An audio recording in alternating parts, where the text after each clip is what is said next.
ভারতের জাতীয় পরীক্ষা নিটের প্রশ্ন ফাঁস এবং শিক্ষা ব্যবস্থার অব্যবস্থাপনার বিরুদ্ধে আন্দোলনরত দল ককরোচ জনতা পার্টির চলো সংসদ অভিযানকে কেন্দ্র করে রণক্ষেত্র পরিস্থিতি দিল্লির সংসদ ভবন এবং তার আশপাশের এলাকা এবং সেই আজ এসে পড়েছে ইতিমধ্যেই কলকাতাতেও।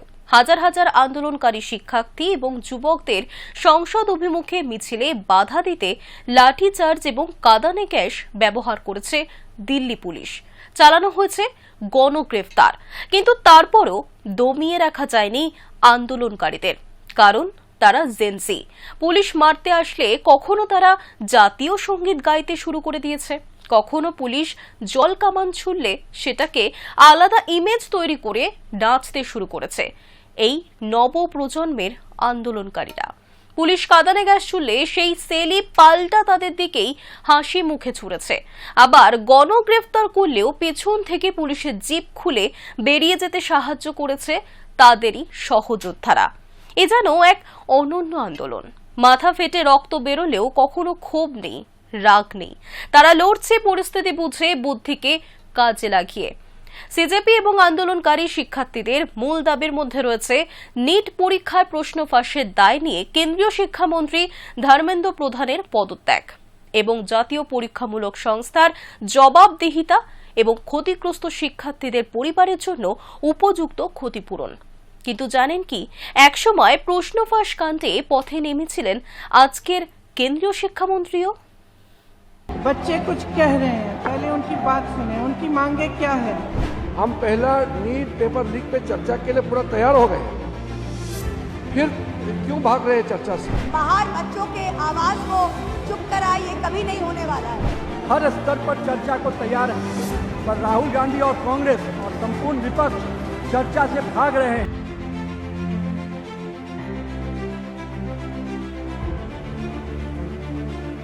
বাংলাদেশ 2024 সালে কোটা সংস্কার এবং সরকার পতনের আন্দোলন।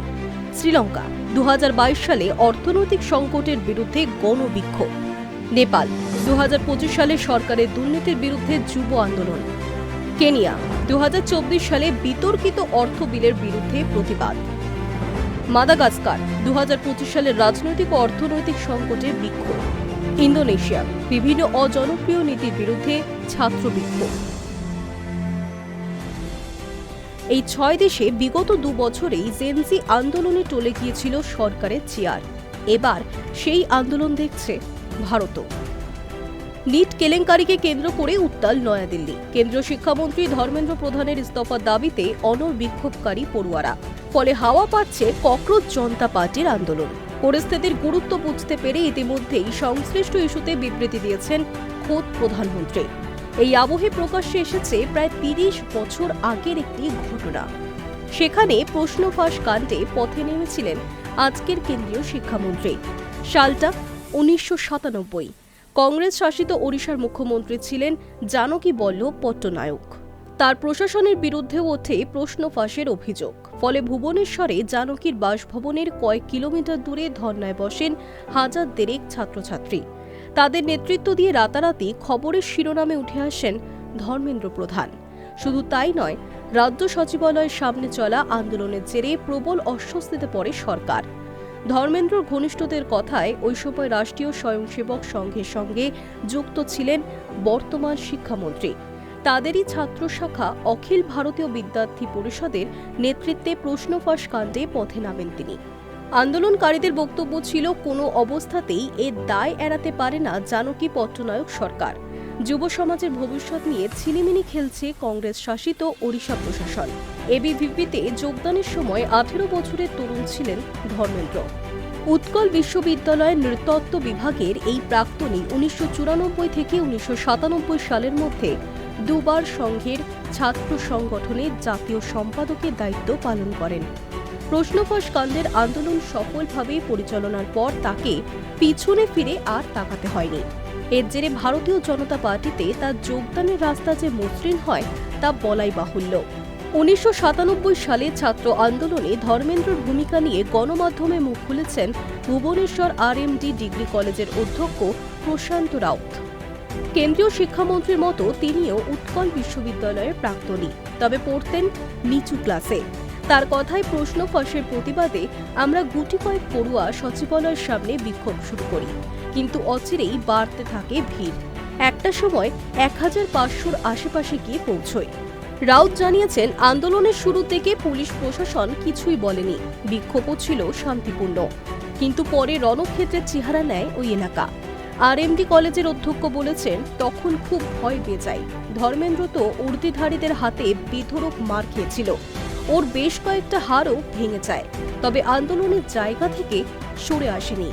এর পাশাপাশি স্মৃতিচারণায় কলেজ বিশ্ববিদ্যালয়ের ছাত্র সংগঠন নির্বাচনের প্রসঙ্গও টানেন রাউত। তিনি জানান, গত শতাব্দীর 90-এর দশকের ওই ভোটগুলি প্রায় হিংসাত্মক আকার নিত। ফলে জয় নিশ্চিত হওয়ায় বিরোধী সমর্থকদের হাতে বেশ কয়েকবার ধর্মেন্দ্রকে মার খেতে হয়েছে। প্রধান কেবলমাত্র ভাগ্যের জোরে বেঁচে আছেন, এই কথাও তাকে বলতে শোনা গিয়েছে। রাজনৈতিক বিশ্লেষকদের দাবি, ছাত্র আন্দোলনের মধ্যে দিয়ে উঠে আসা ধর্মেন্দ্র সাংগঠনিক দক্ষতা প্রশ্নাতীত। বিজেপিতে যোগ দিয়েও দীর্ঘদিন সেই কাজ করেন তিনি। 2021 সালে শিক্ষামন্ত্রী হওয়ার আগে পেট্রোলিয়াম এবং প্রাকৃতিক গ্যাস মন্ত্রকের দায়িত্ব ছিল তার কাঁধে। এছাড়াও সামলেছেন দক্ষতা উন্নয়ন ও উদ্যোক্তা মন্ত্রকও। 2000 সাল থেকে 2009 সাল পর্যন্ত ওড়িশার শাসন ক্ষমতায় ছিল বিজু জনতা দলের জোট সরকার। এর অন্যতম শরিক ছিল বিজেপি। পরে সেই জোট ভেঙে বেরিয়ে যায় তারা। 2024 সালে নির্বাচনে নিরঙ্কুশ সংখ্যাগরিষ্ঠতা নিয়ে উৎকল রাজ্যের কুর্সি দখল করে পদ্মশিবির। ফলে 2 দশকের বেশি সময় পর ক্ষমতা হারান বিজেডি সুপ্রিমো তথা সাবেক মুখ্যমন্ত্রী নবীন পট্টনায়ক। ওড়িশায় বিজেপির এই বিপুল জয়ের কৃতিত্ব অনেকাংশেই ধর্মেন্দ্র প্রধানকে দিয়ে থাকেন রাজনৈতিক মহল। কারণ তার হাত ধরেই উৎকল রাজ্যের কোনায় কোনায় গড়ে ওঠে গেরুয়া শিবিরের সংগঠন। এর লভ্যাংশ 2024 সালের বিধানসভা নির্বাচনে ঘরে তোলে মোদীর দল। চলতি বছরের 3রা মে ডাক্তারি প্রবেশিকা নিটের প্রশ্ন ফাঁসের বিষয়টি প্রকাশ্যে আসতেই নড়ে চড়ে বসে কেন্দ্র সরকার। তড়িঘড়ি পরীক্ষা বাতিল করেন ধর্মেন্দ্র প্রধান। তারপরেও বিতর্ক এড়াতে পারেননি তিনি, কারণ ততক্ষণে নিটের নিয়ামক সংস্থা ন্যাশনাল টেস্টিং এজেন্সির গ্রহণযোগ্যতার উপর উঠে যায় আঙুল। গত 21শে জুন ডাক্তারি পরীক্ষায় পুনর্পরীক্ষা আয়োজন করে সরকার। পরবর্তী সময়ে জানা যায়, প্রশ্ন ফাঁসের জেরে আত্মঘাতী হয়েছেন অন্তত 10 থেকে 12 জন পড়ুয়া। এর জেরে নয়াদিল্লির যন্তর মন্তরে লাগাতার আন্দোলনে নামেন ছাত্রছাত্রীদের একাংশ। সেখানে আমরণ অনশনে বসেন লাদাখের সমাজ সৈনিক সোনাম ওয়াংচুক। এর জেরে অসুস্থ হয়ে পড়লে তাকে হাসপাতালে ভর্তি করে প্রশাসন। সোনাম যন্তর মন্তর ছাড়লেও বিক্ষোভের আগুন এতটুকু থামেনি। কেন্দ্রীয় শিক্ষামন্ত্রীর পদত্যাগের দাবিতে গত 20শে জুলাই সিজেপির নেতৃত্বে সংসদ ভবন অভিযান করেন আন্দোলনরত পড়ুয়ারা। মাঝ রাস্তায় তাদের আটকায় পুলিশ। শুরু হয় দুপক্ষের ধস্তাধস্তি। শেষ পর্যন্ত বিক্ষোভকারীদের ছত্রভঙ্গ করে লাঠিচার্জ করেন উর্দিধারীরা। সেই ছবি প্রকাশ্যে আসতেই দেশ জুড়ে ওঠে সমালোচনার ঝড়। এই পরিস্থিতিতে সমাজ মাধ্যমে পোস্ট করেন খোদ প্রধানমন্ত্রী। এক হ্যান্ডেলে মোদি লেখেন, প্রশ্ন ফাঁসের ঘটনায় জড়িতদের বিরুদ্ধে দ্রুত পদক্ষেপ করা হবে। তাদের কঠোর শাস্তি নিশ্চিত করবে সরকার। সেই লক্ষ্যেই আমরা ফাস্ট ট্র্যাক কোর্ট গঠনের সিদ্ধান্ত নিয়েছি। এই বিষয়ে প্রয়োজনীয় সমস্ত পদক্ষেপ গ্রহণের জন্য সংশ্লিষ্ট কর্তৃপক্ষ এবং আধিকারিকদের নির্দেশও দেওয়া হয়েছে। কিন্তু তারপরও আন্দোলন থামাতে রাজি নয় সিজেপি। প্রধানমন্ত্রীর বক্তব্য পুনরায় পোস্ট করে ফের কেন্দ্রীয় শিক্ষামন্ত্রীর পদত্যাগ চেয়েছে তারা। 23শে জুলাই সংশ্লিষ্ট ইস্যুতে উত্তাল হয় সংসদ চত্বর।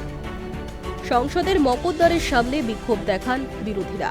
সেখানে সরকার পক্ষ অর্থাৎ এনডিএর সংসদেরা স্লোগান দিলে জটিল হয় পরিস্থিতি। রাজনৈতিক স্বার্থে দেশের যুব সমাজকে রাহুল গান্ধী প্ররোচিত করেছেন বলে অভিযোগ করেন তারা। বিরোধীদের বিক্ষোভে সামিল হন গান্ধী পরিবারের 3 সদস্য। তারা হলেন সোনিয়া, রাহুল এবং প্রিয়াঙ্কা। গোটা বাদল অধিবেশনের জন্য নিলম্বিত হলেও সেখানে ছিলেন তৃণমূলের কল্যাণ বন্দ্যোপাধ্যায়। এনসিপিআইয়ে মিশে যাওয়া ঘাসফুল শিবিরের 20 জন সাংসদকে নিয়ে কটাক্ষ করে স্লোগান দিতে দেখা যায় তাকে। কল্যাণ চিৎকার করে বলেন, বিজেপির সঙ্গে সংসদে 20 জন গদ্দার রয়েছে। বিরোধী সাংসদদের জমায়েত থেকে স্লোগান ওঠে, জীবন বাঁচাও, নিট বন্ধ করো। বিরোধী সাংসদদের হাতে ধরা প্ল্যাকার্ডে শিক্ষামন্ত্রীর ইস্তফার দাবি করা হয়। অন্যদিকে এনডিএ সাংসদদের জমায়েত থেকে স্লোগান ওঠে, যুব সমাজকে ঘাটিও না, রাহুল গান্ধী জেগে ওঠো। একসময় দুপক্ষে স্লোগান যুদ্ধে সরগরম হয়ে ওঠে সংসদ চত্বর। মুখোমুখি চলে আসেন শাসক এবং বিরোধী সাংসদেরা। সিপিএম সাংসদ জন ব্রিটাস বিজেপি নেতা অরুণ সিংয়ের হাত থেকে একটি পোস্টার কিনে নেওয়ার চেষ্টা করেন। তারপর পরিস্থিতি আরও জটিল হয়।